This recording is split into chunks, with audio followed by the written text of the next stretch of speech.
Mate, one of the things that pissed me off in F1 2006 was CE edition is when you're driving on your own and you're trying to do a hot lap, was the sun shining in your eyes and how that, well, because I'm a shit driver, how that screwed me over.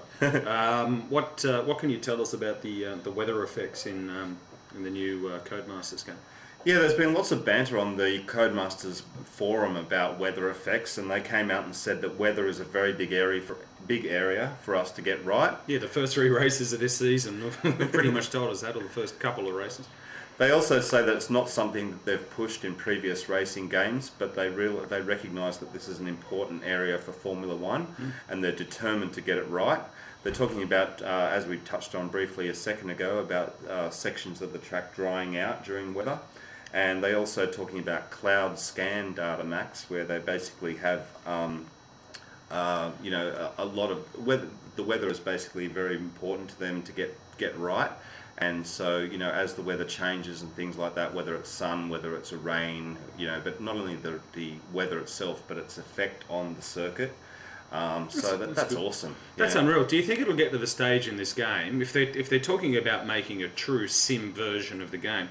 Do you think it'll get to the stage as you're tearing around, I don't know, Imola, for example, that you'll get a call over your radio saying, we're anticipating rain in, you know, 5 minutes, you know, get ready to pull in for wets or whatever the case may be? Yeah, definitely. You know, the press release that they brought out a couple of days ago, the big push, or the word that they used over and over again, was authenticity, Max.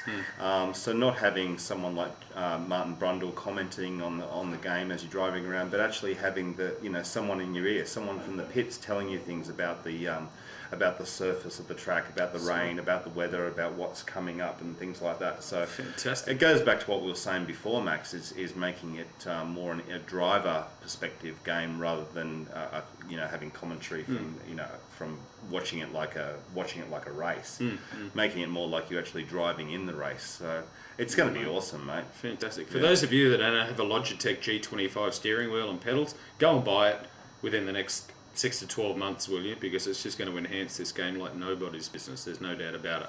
Don't play this game with a controller. No, you just won't get the feel for the game. I'm sure of it. Couldn't agree more, Max. Mate, another contentious point, I guess, for a lot of people is mods. Yeah. On this game, whether or not you can mod the game up, or drive with a different livery, or whatever the case may be. What have Codemasters said? Are they going to allow you to, are they going to release any mods for it or anything like that?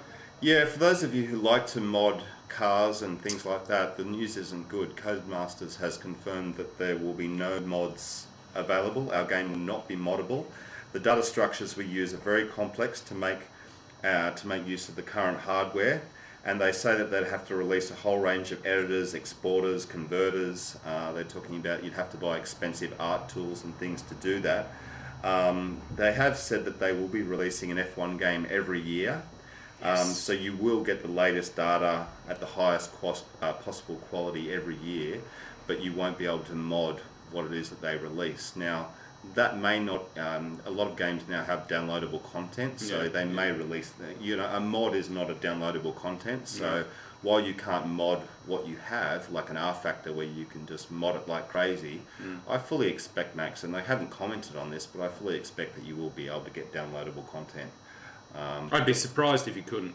I mean, all games especially have for the now. PC game in particular, but as we know, you can download data from the Xbox and the PS3. Yeah. But I'd be very surprised, I should say, if you weren't able to download some stuff. Oh, mate, it'd be an awesome money-making opportunity for them as well. And other games are criticised for releasing downloadable content later because they think it's sort of a money-making exercise. But I'll tell you what, if I had this game and they said to me, oh, Pep, it would be $5 and you can download the Nürburgring, or you can download some old car liveries and some old cars.